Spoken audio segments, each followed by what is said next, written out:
I told my best friend I was over him, but I went back.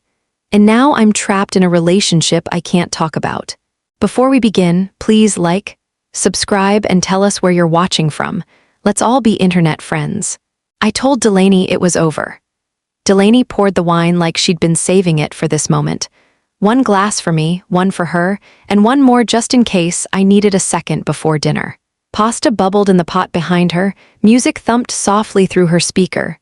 Something upbeat, shameless, the kind of song we used to scream in the car when we were 19 and couldn't spell heartbreak. "You're free," she said, smiling over the rim of her glass. I smiled back, not the kind that touched your whole face, just the polite, practiced kind, the kind that says I'm here, I'm trying. We sat on the kitchen floor, cross-legged, plates in our laps. Sauce smudged my white tea and Delaney didn't care. She laughed, tossed her head back, told me how she'd always hated wheeze. I let her say it. Let her have her moment. Let myself believe I meant it when I said, I'm done. And I did. I meant it that morning. I meant it when I packed the last of my things. I meant it when I hit delete. I didn't block him though. That part matters. Because halfway through her third glass, Delaney left to grab dessert, and my phone lit up. No name, just a number I didn't need to read twice. Wheeze. I stared at the screen, heart thudding like it used to when I was in love or maybe when I was afraid. 3 rings, I stood. 4. I walked into the bathroom, closed the door, locked it. 5. I answered, I didn't speak. His voice came low, familiar, like a hand brushing my neck. So you're done, just like that. I pressed the phone tighter to my ear. I can't talk right now. He exhaled, you're not over me. In the kitchen, Delaney turned up the music again. It covered the silence I didn't know how to fill. You'll call me later, he said. I should have said no. I should have said I was with someone who reminded me who I was, that I had found my spine again. That this time I would not fold. But I didn't. I slipped the phone into my pocket, flushed the toilet for show, and stared at my reflection long enough to wonder if Delaney could see it on my face. The guilt, the hesitation, the part of me already sinking. When I came back out, she handed me cake like nothing had happened. Her eyes were soft, hopeful. You did it, she said. I nodded, chewing sugar I couldn't taste. And somewhere inside me I already knew. He wasn't wrong. I wasn't over him, and I hated that more than anything. I deleted his number, sat on my bed with the screen glowing too bright in the dark, thumb hovering, heart twisting. I pressed down on his contact. The options slid into view, call. Message, delete, block. I hit delete. Watched the thread vanish. Watched the name disappear like it hadn't once lit up my screen every morning and every night. Felt that small rush of victory, the one that's more relief than triumph. But I didn't block it. That part matters more than anything, because blocking is final. Blocking says I mean it. Deleting says I want to mean it. I told myself I was protecting my peace, but the truth was uglier. I was leaving the door unlocked just in case he knocked again, and he did. The next night, right before midnight, the unknown number appeared. 1 ring, 2. By the second, I was already reaching. Hey, I whispered. He didn't say hello. Didn't ask if I was alone. He just said, you didn't block me. I stayed silent. Then he added, I miss you. I should have hung up, should have thrown the phone across the room. Instead, I closed my eyes and let the silence between us stretch until it felt like its own kind of comfort. I didn't call you, I said. You didn't have to, he replied. You're still mine. He wasn't yelling, we's never yelled. He didn't have to. His voice was soft, always soft, the kind that sounded like love if you weren't listening too closely. I didn't sleep much that night. The next morning, I met Delaney for brunch. She wore sunglasses too big for her face and hugged me like I'd survived something. How's it feel? She asked. No more texts, no more walking on eggshells. Freeing, I said. I stirred my coffee. Bit into a croissant I couldn't taste. Nodded like I'd actually eaten. She talked about work, her new yoga class, some guy she'd matched with on an app. I smiled and kept up. And when she wasn't looking, I scrolled to my recent calls. The number wasn't saved, but it was there. Still glowing. I deleted it again, just in case. Later that day, I got a message. You left your bracelet, want me to drop it off? I could have said no, could have asked him to mail it, but I didn't. I replied, sure. Just that, no emojis, no warmth. But still, a door cracked open. Delaney sent me a playlist that night titled Freedom Feels Like This. I listened to it while brushing my teeth. And halfway through track 3, I turned my phone face down, not to avoid him, just to avoid myself. Because even with his number gone, I still knew every digit by heart. He said, "No one knows you like I do." I was already standing by the door, keys in one hand, coat still zipped. I hadn't planned to stay long. Just pick up the bracelet, say thank you, leave. But when he said it, my fingers loosened. The keys slid back into my pocket. He stepped aside, just for a second. I walked in, not because I believed him, but because some part of me still needed to. The apartment looked the same. Same low light. Same blanket folded over the couch. Same photos on the fridge that should have come down months ago. He handed me the bracelet. I didn't take it. "You didn't have to come," I said. He nodded. "But you did." We stood there like that, not touching, not arguing. Just breathing in a history neither of us had the courage to rewrite. He said, "You told your friend you're done." "I am." He smiled slow. "Then why are you here?" I didn't answer. Because I hadn't come to explain. I'd come because leaving hadn't erased the part of me still waiting for something that felt like closure or control, or maybe just the illusion of both. He stepped closer. "You can lie to her, but not to me." I hated how right he sounded, and how easy it was to nod. That night I didn't go home. I texted Delaney, phone died, crashed at Jules's. She replied with 3 heart emojis. I didn't deserve them. I didn't tell anyone.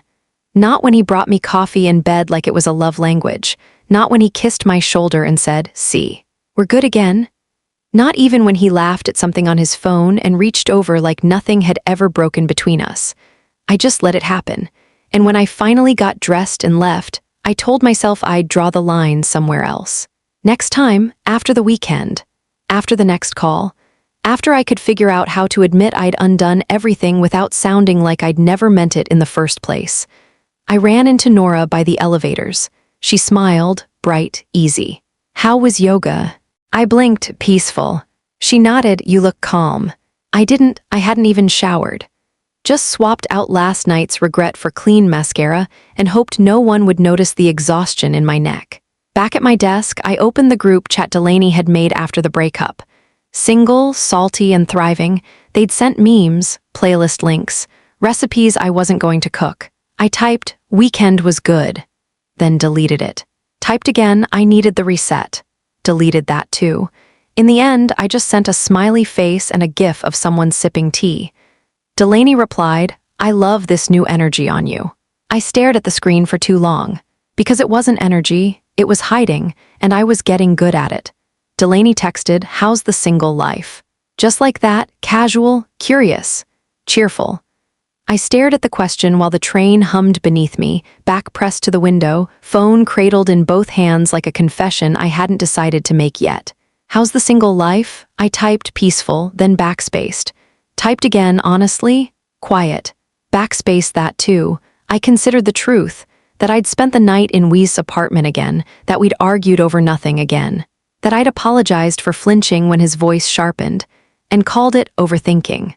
That I'd laid in his bed and counted the seconds between his breathing, like maybe if I timed it right, I could borrow some of his peace. I typed, I went back, then deleted it.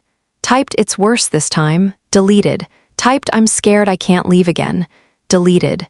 Delaney had been the one who pulled me out the first time, cooked dinners when I couldn't eat, changed the locks when I said I didn't feel safe, sat with me in silence when the guilt got too loud to talk over. I sent a heart emoji. That was it. She replied with one of her own. Then, "I'm so proud of you." Really? I put my phone down and wiped under my eyes before anything could fall. The woman next to me glanced over, then away, said nothing. And still, I felt seen, just not for who I really was. Caleb stopped by, didn't text, didn't call, just knocked twice like he always did growing up, then let himself in when I didn't answer fast enough. I was on the couch. Blanket wrapped around me like armor, TV on but muted.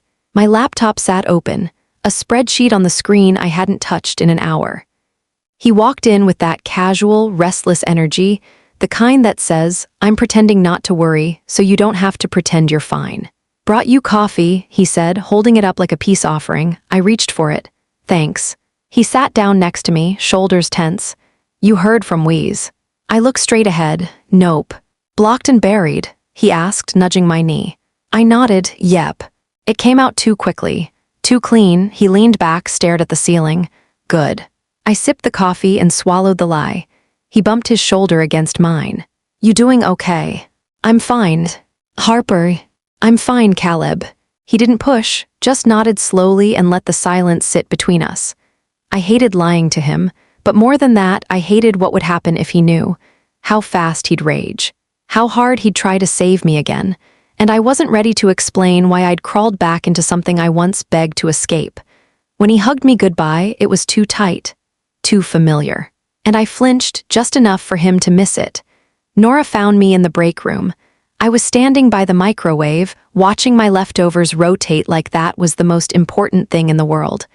My hands were shaking, just barely. Enough that I tried to hide them behind my back when she walked in. She opened the fridge, pulled out her yogurt, didn't say anything at first. Then, you look tired. I smiled. Didn't sleep much. She nodded like she understood, and maybe she did. Nora didn't pry. She was the kind of person who noticed everything and said very little. She stirred her yogurt slowly, methodically. You want half? She asked. I blinked. Of your yogurt. She shrugged. You skipped lunch yesterday. I didn't remember telling her that, but she wasn't wrong. No, I'm good, I said. She walked over anyway, slid the container across the table toward me. In case. We sat in silence while my food finished heating. I took the yogurt, dipped the spoon once, didn't eat it. She didn't look at me, just said, you don't have to talk. I swallowed hard. Good. The microwave beeped. I didn't move. Nora finally turned toward me, eyes soft. You don't have to stay quiet either. I nodded, not trusting my voice. Picked up my container, walked back to my desk, and sat down with food I couldn't taste. But I kept the yogurt, carried it home, left it in the fridge like proof that someone had seen me and didn't walk away. We said, you told them lies about me. It was after dinner. He'd made spaghetti, poured 2 glasses of wine, set the table like we were normal.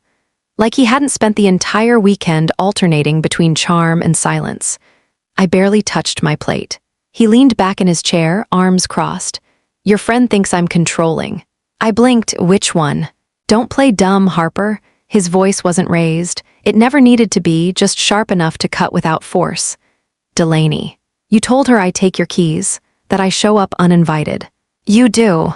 His jaw tensed. That's not how you said it, I bet. I stood up, plate in hand. I didn't twist anything. He followed me into the kitchen. You painted me like a villain. You said you missed me, I muttered. Now you're interrogating me. He stepped closer. I let you talk, I let you cry, and you ran to them like I'm some monster. You let me, I whispered. He softened his tone instantly. I just mean I was there, and they weren't, but you always tell them everything. I stared at the sink, at the untouched wineglass, at my reflection in the window, small and tired and unraveling. I'm not telling them anything anymore, I said, and I wasn't, I'd already proven that. He stepped back, satisfied. Good. I nodded even though my chest felt like it was caving in, because that's what he wanted. Silence. Regret. And that night I gave him both. Delaney posted an old memory. Instagram. A photo of the two of us on her rooftop last spring, plastic cups in hand, cheap sunglasses, bare feet on hot concrete. We were laughing. Really laughing. That kind of unfiltered joy you don't realize is rare until it's gone. The caption said, Sunlight and soulmates, miss this girl. I stared at it too long, didn't like it, didn't comment, just saved it. I didn't want to be seen, not by her. Not by anyone, because she still thought I was out. She still believed I was brave. Still saw me as the girl who got away and stayed away. The one who left the pain, not the one quietly climbing back into it. I set my phone down. Picked it back up, scrolled through her profile, our profile. So many posts from that breakup week. A blurry picture of takeout containers, captioned, healing isn't pretty, but at least it's spicy. A mirror selfie I barely remembered taking, where I'm wrapped in a blanket on her couch, eyes swollen, captioned, still the strongest person I know. I almost deleted the tag. Almost messaged her, almost said I lied. But I didn't. Instead, I took a screenshot of the rooftop photo and set it as my lock screen. Then shoved the phone face down under a pillow. because I didn't want to forget who I was in that photo, even if I couldn't figure out how to be her again. Theo watched him snap at me. We were in the car, me, Wheeze, and Theo in the backseat. Wheeze was driving. Some casual lunch thing he'd arranged, like it wasn't weird to play normal in front of his cousin. It was quiet until I asked if we could stop by the pharmacy first. Wheeze didn't even glance at me, just said, "You couldn't have mentioned that earlier." I said I didn't think it'd matter. His hands tightened on the steering wheel. "Well, it does. We're already behind." Theo shifted in the back, said nothing. I turned toward the window. "It'll take 5 minutes." Wheeze's voice cut sharper. "Every time we have somewhere to be, it's something with you. You wait until the last second and then." I said 5 minutes. Silence, long enough to feel the tension thicken. Then he turned into the parking lot too fast, tires squealing just a little. "Fine," he muttered. "Make it quick." I got out before I said something I couldn't take back. When I came back, neither of them spoke. Later, after lunch, Theo found me in the hallway. No small talk, no judgment. He just asked, "You okay?" I nodded too fast, "Just tired." He looked at me for a long second. "You don't have to say it if you're not." Then he walked away. I stood there in the doorway, holding a drink I hadn't touched. Tired didn't even begin to cover it. Jules sent me a voice note. It came out of nowhere. No context. Just 30 seconds of her voice, soft, a little out of breath, like she was walking while she recorded it. "I was going through old photos," she said, "and I found one from that summer. You were sitting on the windowsill in that oversized shirt, singing to that stupid playlist I used to play on loop." I smiled without meaning to, then her voice changed, slowed. "I miss that version of you, my favorite version of you." Click. That was it, no follow-up. No, "Are you okay?" No pressure, just memory. I played it once, then again, and again. By the 5th time, I was sitting on the floor of my closet with a sweater balled in my lap and my phone pressed to my ear like it could hold me. I didn't cry right away. I waited until I could hear my own breathing louder than hers. Because the version of me she was talking about, she wasn't brave, she wasn't strong, but she was present. Loud when she wanted to be. Still soft but not erased. I missed her too.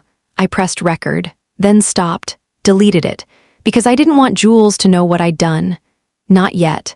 Not until I figured out how to explain what it feels like to climb out, swear you're done, and still look back. Still go back and still hate yourself for it. Wheeze took my spare key. Didn't ask, didn't even mention it. Just reached for the bowl by the door, slipped it into his pocket like it belonged to him. I was standing in the kitchen, half listening to him talk about work, stirring sauce I wasn't hungry for. I saw the motion out of the corner of my eye, casual, smooth, practiced. "You need that for something?" I asked. He looked over, smiled. "It's just safer this way, you always forget to lock up." I didn't forget, not often, and never since the last time he used the key without telling me. "You could have told me." He shrugged. "You'd make it a thing." "It is a thing. It's a key, Harper."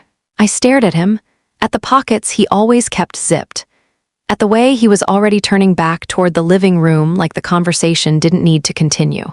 That night he let himself in after I'd already changed clothes. No knock, no heads up.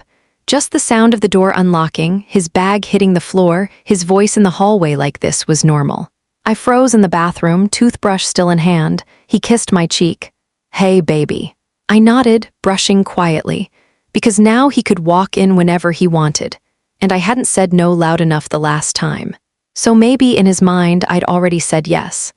Nora invited me to a movie night. Just a group thing, she said. Casual. Snacks, blankets, maybe a bad rom-com. She slid the flyer across my desk like she was handing me something fragile. "You should come," she said. I stared at it. "Sounds nice." "It's Saturday," she added. "Just girls." I nodded. "I'll let you know." That night I mentioned it offhandedly while Wheeze was flipping channels. She invited me to a movie night. His eyes didn't move from the screen. Did she invite me too? "It's just her and some friends." He laughed under his breath. "Right." I didn't respond. He muted the TV. "What kind of friend doesn't ask me to? She doesn't know you like that." He turned. "She knows I'm your boyfriend." "Wheeze." He sat up, so now we're keeping things separate. I blinked. "It's one night." He nodded. "Sure, one night. With people who probably spend the whole evening trashing me." I didn't answer. He stood, walked to the kitchen, opened a drawer like it offended him. Whatever, do what you want. I didn't go. I texted Nora an hour before, not feeling great. Next time, she sent a heart and a soft, of course, feel better. The group posted photos the next day, string lights, popcorn, pillows on the floor. All of them smiling. I watched the stories on mute, phone in one hand, excuses in the other, and missed every call from the girl I used to be. Caleb drove by my place, didn't come in, didn't text first. Just parked, sat there for a while, then left a note under my door. I found it when I got home, after another night pretending I wasn't panicking, pretending the volume of Wee's voice didn't make me brace for something louder, something worse. After pretending I wasn't pretending, it was folded in half, just my name on the outside, inside, still here. 2 words, no punctuation, no pressure. I stood in the hallway holding that note like it might burn through my palm. Then I tucked it into the drawer where I kept all the things I didn't know how to explain. That night, I cried in the shower. Not loud, not shaking, just water and salt mixing at my feet while I held my hands to my chest like that could stop the ache from spilling out of me. Wees was in the living room when I got out, asking what I wanted to eat. I said I wasn't hungry. He frowned. You've barely eaten all day. I said I was tired. He nodded like he understood, then started listing restaurants anyway. I didn't stop him, because silence was easier than saying, I can't tell the truth to the people I love, and I can't lie to myself anymore either. So I dried off, put on something soft, and sat down at the table like I hadn't been unraveling in private minutes earlier. Delaney once called me brave. It was the morning after the first breakup. I'd shown up at her door with puffy eyes and a bag that wasn't packed right. She didn't ask questions, just pulled me into the apartment, wrapped me in a blanket, and poured coffee into a chipped mug I still think about sometimes. She ran her fingers through my tangled hair and whispered, "This is what brave looks like." I believed her. I held onto that sentence like a lifeline in the days that followed, when I cried in the shower, when I deleted his name from every login, when I sat through dinners and pretended food didn't feel like sand. But now she calls less. And when she does, the calls are short, warm but cautious. Like she's not sure if she still knows me, like she's afraid I'll lie and she won't know how to unhear it. I don't blame her. How do you stay close to someone who's drifting and pretending they're not? I scrolled through our old texts last night, saw the ones where she said things like, "You're almost through it. It'll hurt before it heals. You'll never go back. You're too smart for that." I didn't respond. I didn't deserve to. Because if I told her the truth now, that I'm still with him, that I never really left, I don't think she'd call it all. And I wouldn't blame her for that either. Miss Granger handed me a free coffee. I hadn't asked for it. Wasn't even supposed to be there. I'd taken the long way to work just to breathe something that didn't smell like his apartment. The cafe was mostly empty. She was wiping the counter when I walked in, eyes flicking up, then softening. "You look like someone who's been putting herself last," she said. I smiled, embarrassed. That obvious. She nodded, poured a fresh cup. No charge, no small talk. Just handed it to me with 2 hands like it mattered that I hold something warm. I sat in the back, near the window, wrapping my fingers around the cup. The heat stung, but not in a bad way. Like it was reminding me that I still had skin, still had blood moving under it, still had something alive in me. I watched people pass on the sidewalk, shoulders hunched, eyes on their phones. No one looked up. That's what I felt like lately, someone moving through the world unseen. Someone who used to be loud, now only learning to take up as little space as possible. I sipped slowly, tried not to cry. Not because I was afraid of it, but because I knew if I started, I wouldn't stop.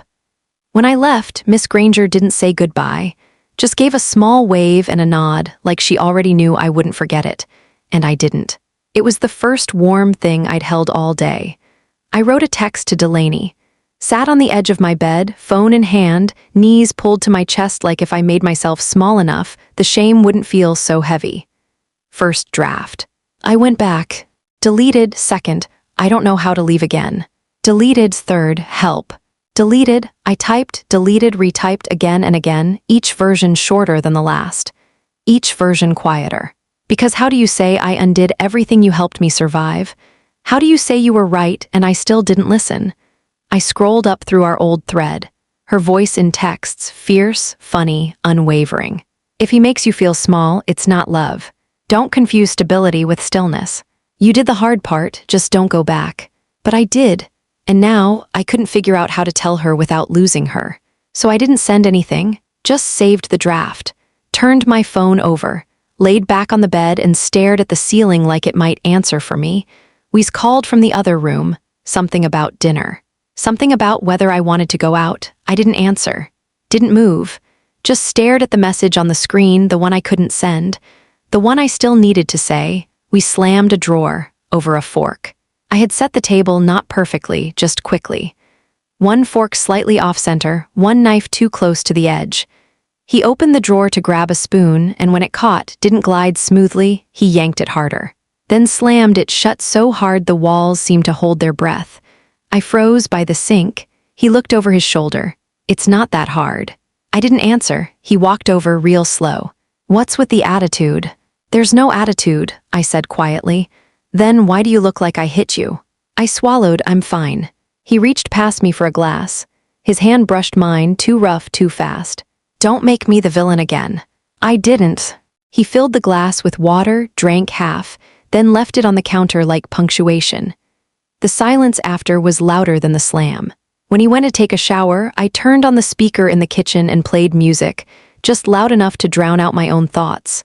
Not angry music, not sad, just something fast. Mindless. The kind that fills a room so nothing else can get in. I stirred the pasta, tasted nothing, smiled at the sound of water running down the hallway, pretended it was a normal night, because pretending felt safer than telling the truth. And silence. Silence felt easier than starting over again. Delaney knocked. No text, no call, no warning, just two soft knocks at the door, the kind that knew better than to ask permission. I froze. Wheeze was at work. The apartment was quiet. My phone sat face down on the coffee table, 10 missed calls from her over the past month, all unanswered. All unreturned. I opened the door slowly. She didn't say a word, just looked at me, really looked.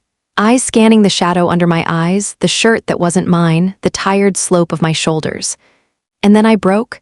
No explanation, no preamble, no dramatic confession, just tears. Ugly, hot, desperate tears that came too fast to hide. She stepped forward. I collapsed into her arms like I'd been waiting for that moment since the second I'd left hers. She didn't speak, didn't ask questions, just held me. Hands on my back, fingers tightening like she was trying to gather all the pieces I'd scattered since the night I went back. I'm sorry, I whispered into her hair. I'm so sorry. She didn't say it's okay. She didn't say I forgive you. She just pulled me tighter, like the only thing that mattered now was that I'd opened the door. I cried until my legs gave out and we sank to the floor together. The apartment was still. The shame, quieter. And for the first time in a long time, I didn't feel alone. This time, I left without saying goodbye. No confrontation, no suitcase by the door, no final argument with words I'd regret later. Just a morning like any other, except I moved slower. Quieter, more deliberate. I packed what mattered. The things I knew I'd miss. A sweater Delaney gave me, the photo strip from the night Jules and I got drunk and dared each other to kiss strangers. My charger, my journals. The small, invisible parts of myself I'd abandoned here, piece by piece, trying to survive love. Wheeze was still asleep. He'd stayed out late, came home smelling like somewhere I hadn't been invited. I watched him for a second, then turned away, not out of hate, not even out of anger, just done. I left the key on the table. No note, no final text, no need for explanation, not this time. Not when silence had done all the talking. Outside, the air felt sharp. Real, like I could breathe again without flinching. I walked to the cafe. Miss Granger was there. She poured a coffee before I asked. Looks like someone made a choice, she said. I nodded. Delaney met me on the corner. No words, just a long look and the kind of hug that didn't ask questions. Later, back at her place, I sat on the edge of the bed, staring at my bag. Not because I missed him, but because I didn't. And that, more than anything, told me I was free. Thank you for watching. Please do not forget to like, comment, share, and subscribe. I love you all.